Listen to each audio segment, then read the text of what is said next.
everyone, and welcome back to Tea Time Thoughts. I'm Kaylin, and today I'm really excited because we have a special guest with us today. I'm super excited for you guys to get to meet one of my best friends, Brenna Quinton. So, Brenna, why don't you tell us a little bit about yourself? Hi, I'm Brenna. I studied with Kaylin at BYU, Idaho. We had a lot of classes together. I majored in English and history, and I'm actually pursuing more into that. I will be moving to Scotland soon to learn about folklore and ethnology, get a little bit deeper into the legends and lore of the world, which is something that I find really interesting. And I'm excited to learn and some interesting factoids from Kaylin today and to maybe give a little bit of insights of my own. Awesome. Well, I know, like, for me personally, I'm super stoked for you to go off and go to grad school in Scotland. I'm hoping sometime, after you learn a little bit from your program, we'll be able to have you back on again and, have you tell us some of the fun things that you've learned and stuff. I mean, out there in the Scottish Highlands, they've got fairies, myths, lores of all sorts. So I'm sure there will be plenty to talk about, and I'm excited to learn about it as well. Ah, sweet. All right, so for today, while I have a little bit of lemon tea, I'm going to tell Brenna about some fun and kind of crazy facts about King Charles II of England. And I did give Brenna a little bit of homework for this, so Brenna, tell the people your preparation for this episode. First off, I'm going to start off by saying it was not homework. It was 100% a bop. It was great. I was instructed to listen to horrible histories. I would say rap about King Charles, old Charlesy boy, and how he brought back partying to the English society and brought back the crown jewels and monarchy and all that lovely good stuff, as well as some other little tidbits that I was able to learn. But boy, was it entertaining. Yeah, I think that's honestly, it's all put together like for kicks and giggles, but it does give you a little bit of a good overview. And it's honestly, like Brenna said, it's a bop, so. I mean, he's the king that brought back partying, so. Heck yeah, man. What else would you expect? Nothing less, man. Mm-hmm. All right, so I'll go ahead and start you in with like some of the basics. Okay, so you probably know this already, but his father, Charles I, was the only English monarch to be beheaded by his own people. That's rough. That's rough, buddy. Yeah. Come after that is like, all right, let's try not to become my father. Yeah, right? So. Like, times 100. Yeah, because I'm sure that's not a fun position to have to walk into afterwards, to be like, oh yeah, this is my dad's job. They didn't like what he was doing, so they killed him. Cool. Yeah. Cool, let's not do that.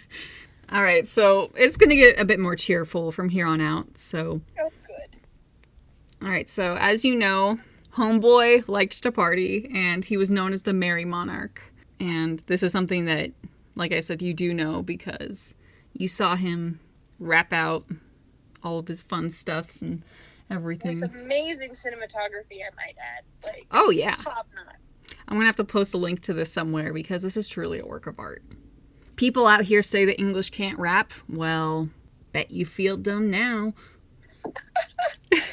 Throwing some shade. Because the sun's out and English don't know what that is. Oh, man.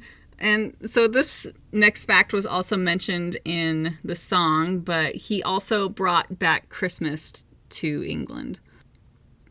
Which I think is amazing, honestly. Because the people then, they weren't able to have a lot of, fun, relaxed times. And so when it got taken away, I think that was really hard on the English society, because now instead of being able to relax and be with your family and have a good time on Christmas, you were supposed to be solemn and giving your thoughts to God and nothing else. And so it was very much more an uptight affair. And so I think they very much were like, oh man, Christmas is coming back. This is what I'm here for. I get to party, I get to drink, I get to relax. Like, I think that was probably one of the main points that people were like, yes, this is what I'm here for. Heck yeah. You basically, that's like pretty much perfect. So for those of you that don't know, after Charles I was beheaded, England was without a king for a while, and Oliver Cromwell ruled the land, and he was a very sort of kind of rigid Puritan type, and basically they thought that merrymaking would be a sin. So obviously one of the whole purposes of Christmas is to be merry. So yeah, they take that away. And like Brenna said, people are really excited to have this back. And those are definitely some points in Charles's favor.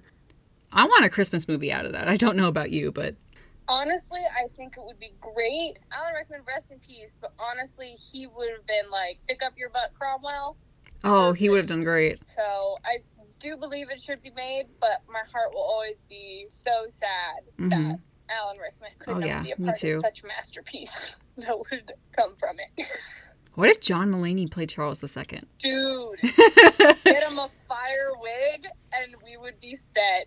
Oh my gosh. If anyone wants to start a GoFundMe campaign or something, let's make this movie a thing. Let's do it. I don't want it shot in like the dramatic period drama style. Like I do want like the clothing and the background and stuff, but I want like a full-on comedy. Oh, so think like, have you seen Gallivant? Gallivant-esque. Yes, exactly. Like everything's historically accurate from like the setting, the clothing, but then throw all propriety and language out the window and just make it straight fire. Just 100%. It needs to be modern day comedy. I'm so excited for this. I'm going to start saving my money.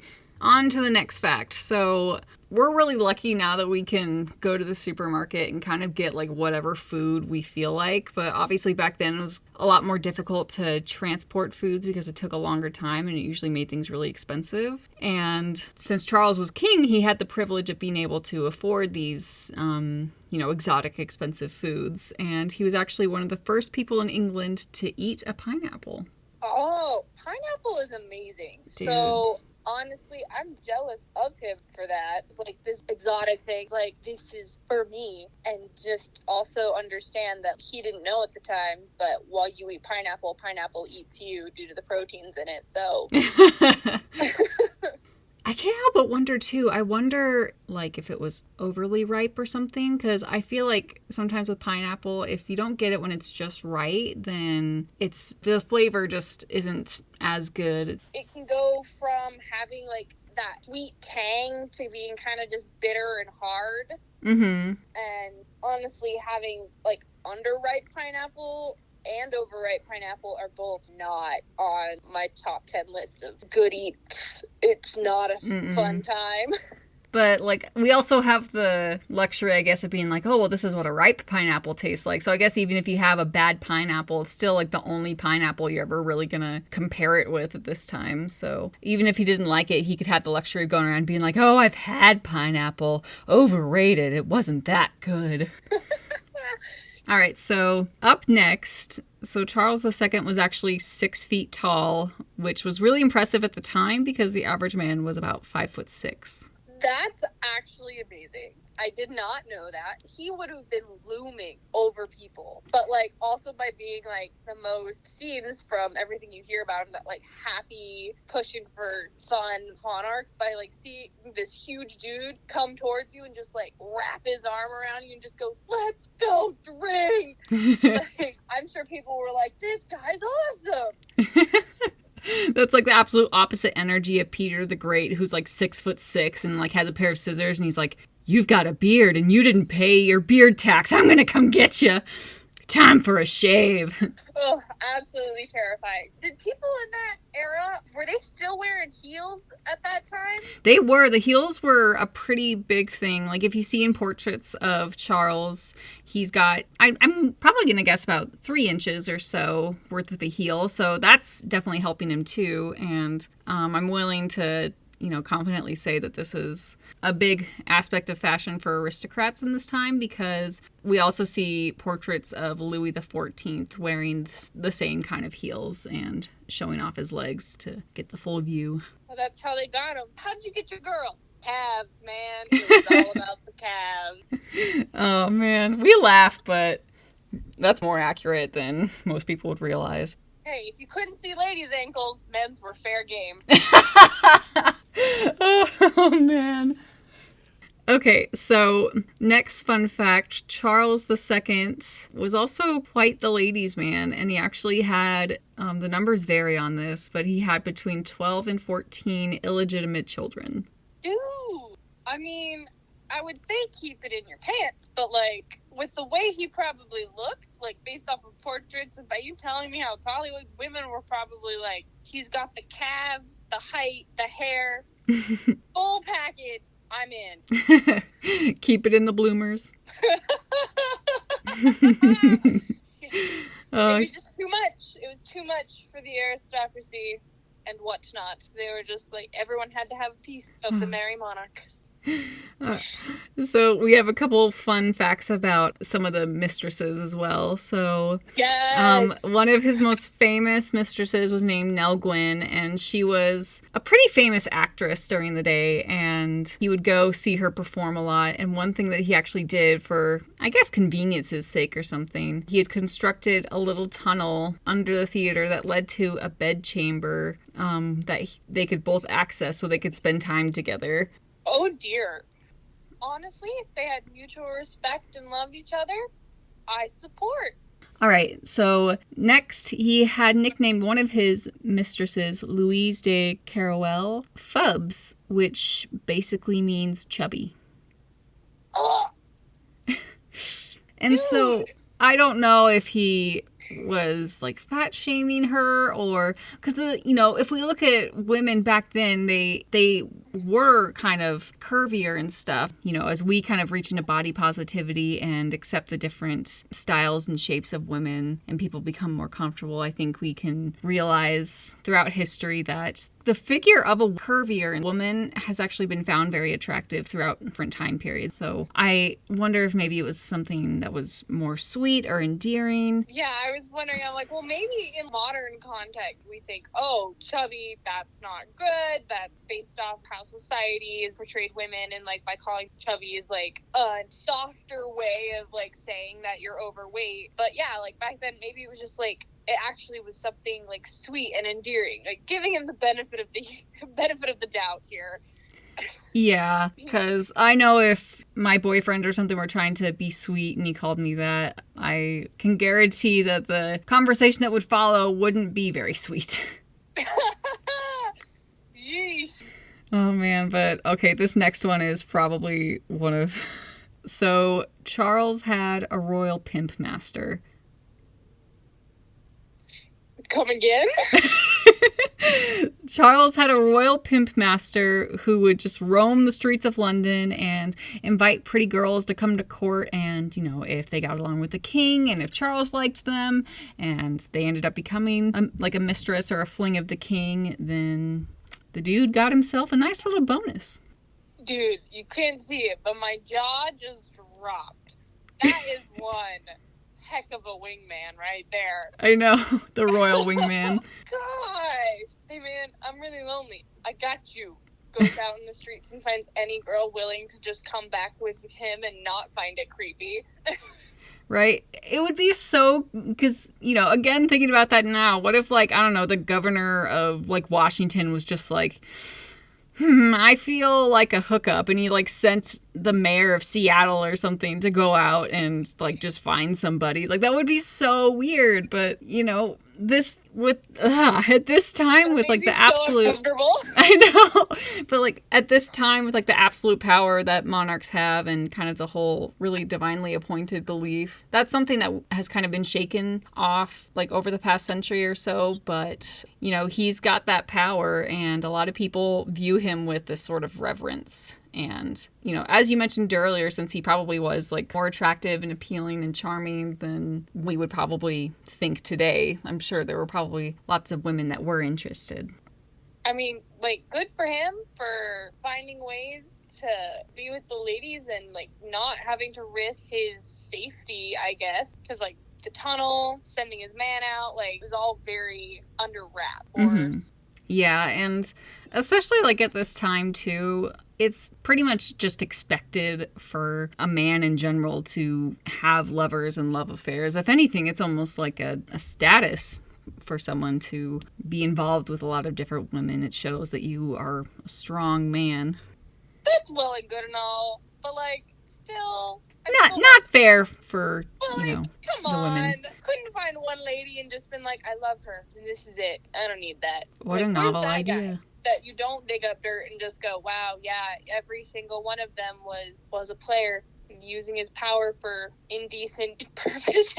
I know, like, if you read about some of the great couples in history and they're like, oh yes, they had this like great love affair, and like they just casually mention all the different mistresses that the guy had, and I'm like, how great was the love? It does definitely show you like the double standard that is posed on women. Trying to get at, I think, is definitely the double standard, and especially as it's carried over, I don't know, just into today. Quick sidebar, that men are encouraged to have gone out with multiple women and like had multiple partners in their lives before settling down, whereas if a woman does, they're shamed for it somewhat in this it's still current modern time of like, oh, you've been with multiple men, that's disgusting, what are you doing with your life? But like, everyone should be able to, I don't know, do what they want.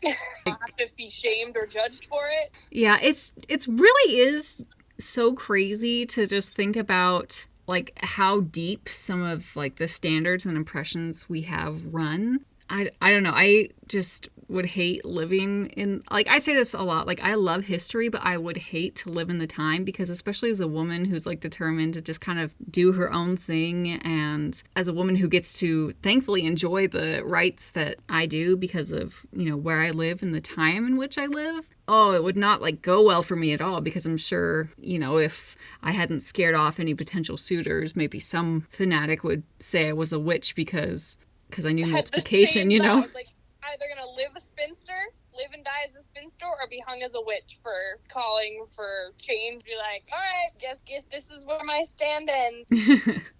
At the stake. Cool beans. All right, so some of this is going to get a little bit more serious. So even though we kind of associate his reign with a lot of partying and stuff, he had a lot of crazy things kind of happen while he was on the throne. So he had to deal with the Great Plague of London and the Great Fire of London, and he and losing the Second Anglo-Dutch War. That's rough. But hey, you survived all of this, so props to you, dude. And you kept the people somewhat placated. Didn't lose your head. And I'm sure that, like, whenever one of these things, like, sort of popped up, I can't imagine that he wasn't thinking somewhere in the back of his head, like, oh, don't screw this up, because if you screw this up, then they'll kill you too. Like, oh, yeah, the fear must have been very real. Like, just after everything, even though, like, couldn't have stopped the plague, didn't have modern medicine or knowledge of, like, what was going on. And the fire, of course, like, he had no control over it. But at the same time thinking, if I am seen as this divine ruler by these people, then they might still have the archaic belief that I had the power to control and stop these things, and thereby by not doing so, I'm in trouble. Mm-hmm. There's also, like, another good fact that kind of demonstrates when his paranoia would get to him. So there was a quote-unquote popish plot that was actually just propaganda against Catholics. It wasn't necessarily a plot that was grounded in a lot of fact or evidence. But by the time it was discovered, Charles had panicked and already executed 22 people. But now there's a deck of playing cards inspired by that. So you win some and you lose some. Although that's a really big lose there. I think you lost a lot and you won a couple. But, you know, one thing that we have to keep in mind too is religion is still playing a really big role in the country during this time. I think a lot of times we mainly think of religion sort of during like the Protestant Reformation and like during the reign of Henry VIII, but it's still a pretty big deal all throughout Europe. And Charles actually promised Louis XIV that he would convert to Catholicism if he paid him to. And so he got the money, but didn't convert until he was on his deathbed. I mean, if that's the way to play it, then he played the game very well.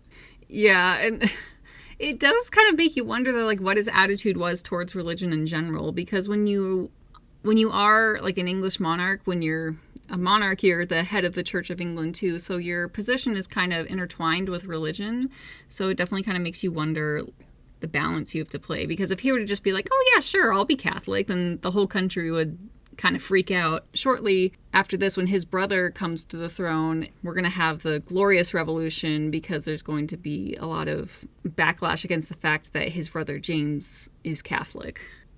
Oh yeah, so religion has always kind of caused a lot of conflict with these monarchs, it seems, because wars were started over, oh, what religion were you? Deaths were instigated because of that. And so it's kind of interesting to see that even, like, he followed through on his promise, but by even doing so, like, probably caused a lot of panic to people. But, like, if they heard that, oh, our king that we've had this whole time, like, gave up on his values and what he believed in to convert to another religion that at this time we believe to be a false one, and now his brother's in power and under this false religion, what are we to do? Like, it probably caused a lot of turmoil for people, even just during that small bit. Oh, yeah. Like, I don't know. It always kind of blows my mind how many religions preach the importance of being kind to your fellow man and stuff. But the second, like, throughout history, there are so many instances where the second people kind of, like, interact with somebody who doesn't believe the same thing as them, they use that to justify committing atrocious acts against people that are different. Right? Like, come on. If you're following Jesus or someone of a higher power that says be nice to one another, just be nice. Just leave people alone. Let them, if it's not hurting you, just let people believe what they want to believe and love their God, idol, such thing. And if it has nothing to do with you, just stay out of it. That has some, like, Shane Midday energy. Like, stop being bigots. Exactly. Yep. I mean, he is my role model. Oh, mine too. We stand Shane Midday over at the Shane Tea Time Midday, Thoughts podcast. If you ever hear this, no, we look up to you and your standards. Yep. Like, this whole podcast is secretly a Shane Midday stan podcast. This may be the first time we have ever mentioned him, but have no doubt we stand Shane Midday. It's always there, lingering in the background. I'm sure there's a poster of just Shane Midday, owner of the Goat Bridge, hanging on the wall in the back. All right, so back to business. All right, these parts are a little bit more fun. So this deals a little bit with some of the public appearances of Charles II. So when Charles was in public, he sat under a canopy, and the canopy and like his seating arrangement were on a raised table so that he could watch everyone and everybody could watch him. Center of attention, liked to be it, I guess. I was like, well, for me that sounds absolutely terrifying. Like, this is too much. Sir, you asked for this seat. I know, but take me down now. I want to know how he got up and down from it. Did they have a stool? Or I would just love the idea that one of his guards or something just, like, picked him up and set him down. He probably had a stool because, you know, of course he would. But I just want to believe that the guy was like, all right, Charles, come here. Picked him up and set him back down. Just trying to be all dignified. I can't reach my feet. I need more of a boost. Oh, man. So... crawling on his hands and knees. Come on! Get my foot up! So not only is he having, like, everybody watch him, but when he's eating in public, he has a man whose job it is to wipe his face with a napkin. How posh. What? I know. Come on! That's so gross. It's not as bad as being, like, in charge of the royal chamber pot or whatnot that Okay, you know, true. other people but, had. like, But still, that is gross. I wouldn't want that job. But I'm sure it Like, paid well. I guess. But, I mean, maybe the napkin was, like, soft and thick, so you didn't know what you were, like, wiping off. But just, how messy do you gotta be to need a royal face wipe? I think it's more like, how important do you have to be? I guess. Because I would think, I don't know, I'm just now picturing, like, this beast of a man, 6 foot, hair, like, all down, like, hanging, in, like, a royal feast, sitting up straight, but, like, absolutely, like, thrashing himself in the face with, like, roast pheasant and pineapple. And then snapping his fingers and requesting his royal face wiper. Well, speaking of like his like different foods and stuff, in public he was served 26 dishes. That's too many. So Take one bite out of the full. I'm sure the royal napkin man has a lot to do. And then in private he was served less though. He was only served 16 dishes. Oh, so much better. It was supposed to be a symbol of his presence and status, so he had lots of dishes to show that he could have lots of dishes. Which now, if you just go to like at the buffet or whatnot, you can have for $5.99. Yeah, you can all the dishes you want. There's like 50. Yeah, you can just go to a buffet and for have the same number of plates and stuff and get that now. So I guess obviously that's lost a little bit of its power over time, but I imagine that these were like really carefully handcrafted and like just slaved over dishes. So same number of bites, same amount of waste. It's just so wild, too, that, like, we see photos of Charles and he didn't, like, grow up to be, like, absolutely gigantic. When we hear about stuff like this, we're like, oh, he must have been, like, Henry VIII sized. That's just wild. But no, he was, you know, an average man. One bite of each, and then Napkin Man came over, pat, pat, pat, stood up, I'm done, feasts for everybody else. But I will say, one thing I have to give him complete props for, based on his dinner menus, we have the first written record of ice cream. This man is a legend. All right, so we're getting up close to the end here. So there's actually another Horrible Histories bit on this next character, but in 1671, Colonel Thomas Blood stole the crown jewels from the Tower of London, and he was caught, and he had like tried to crush up a bunch of the jewels and the different accessories that were kept in the royal treasury, and that was considered treason, so he could have been killed for that. But he requested to speak with the king directly, and some sources say that he told the king a bunch of jokes, and not only was the king so amused that he was pardoned from a crime punishable by death, but Charles actually gave him an estate and £500 a year. Excuse me? Pardon? What is this teaching the children of today? All right, kids, listen up. What happens if you get in trouble with the law and or government? Be funny. Correct. If you're funny, you can get away with anything. I understand the premise of comedians so much more now. And so what's hilarious too is the same Colonel Blood that, you know, got all this stuff, he had once actually plotted to shoot Charles II while he was skinny dipping. While Charles was skinny dipping, that is. Oh, good. I assumed, but wouldn't it have been hilarious if, you know, you're just swimming, naked as the day you were born, going by, and look up, and you see, hey, there's the king of my country. Let me just pull out my handy-dandy blow dart real fast. You know what would be fun? I could go for some nice regicide after a refreshing swim. But yeah, still funny to think of a man sitting there with his weapon of choice, just waiting for Charles to come out naked as the day he was born, and just go, I'm gonna get him. This is gonna be so embarrassing, but I'm gonna get him.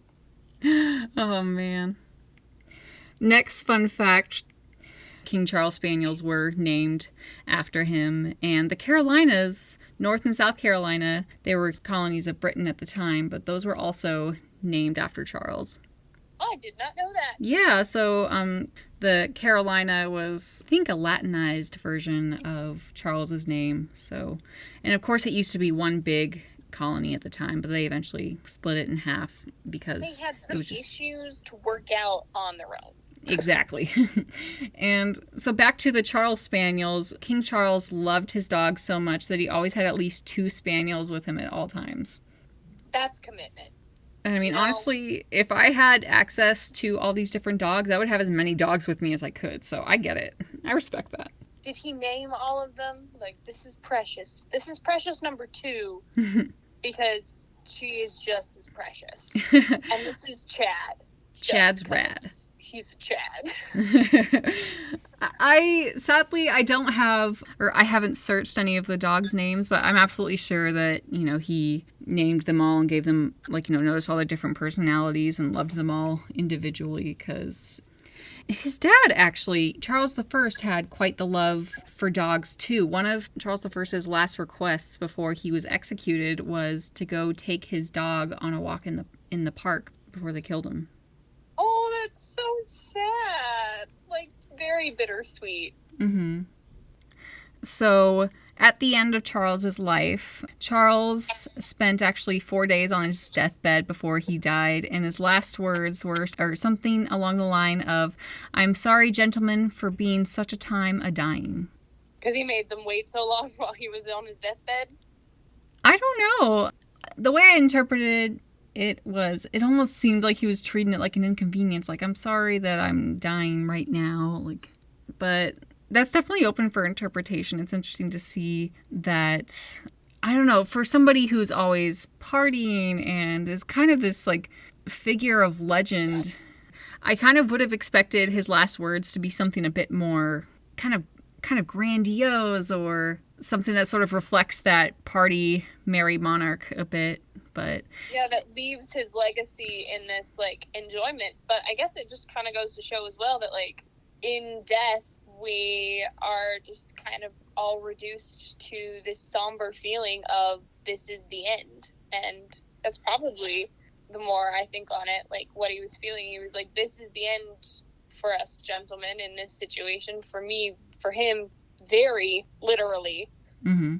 But for that time, because he would not know what changes that his brother would come in to be making and what would be next for the monarchy after him. So it was just kind of, I guess, his way of saying goodbye. I'm sorry I couldn't do more.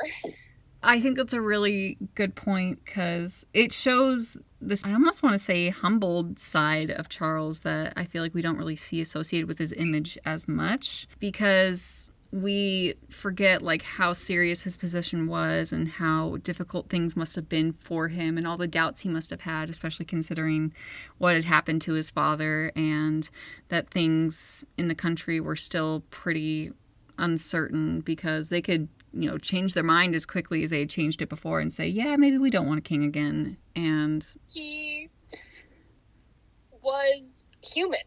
He was put on a brave face for a lot of things and tried to bring joy and light and life back into his country after a very dark time. Mm-hmm. But he probably had darkness in there as well, and sadness and other things. And by his last moments, he was coming to reflect on everything he had done and what more he couldn't do. Mm-hmm. So even though Charles II was a king and the Merry Monarch and the host of the party, ultimately he was still human. All right, well, thank you guys so much for listening in. That's all we have for you this week. Brenna, thank you again for joining us today. Of course, thank you for having me. It was a great time. So if you guys enjoyed this episode, or if you enjoy the podcast, please feel free to follow, subscribe. All the platforms are different. If you're interested in leaving a review, you can do so on ratethispodcast.com/teatimethoughts. And this is something that really helps to boost the podcast, and it helps us to reach more listeners. So if you feel like doing that, that would be greatly appreciated. And don't forget to tune in next week when we talk about the origins of Egypt according to Egyptian legend. And Thank you guys again for listening. This is Tea Time Thoughts, and I'll talk to you next week.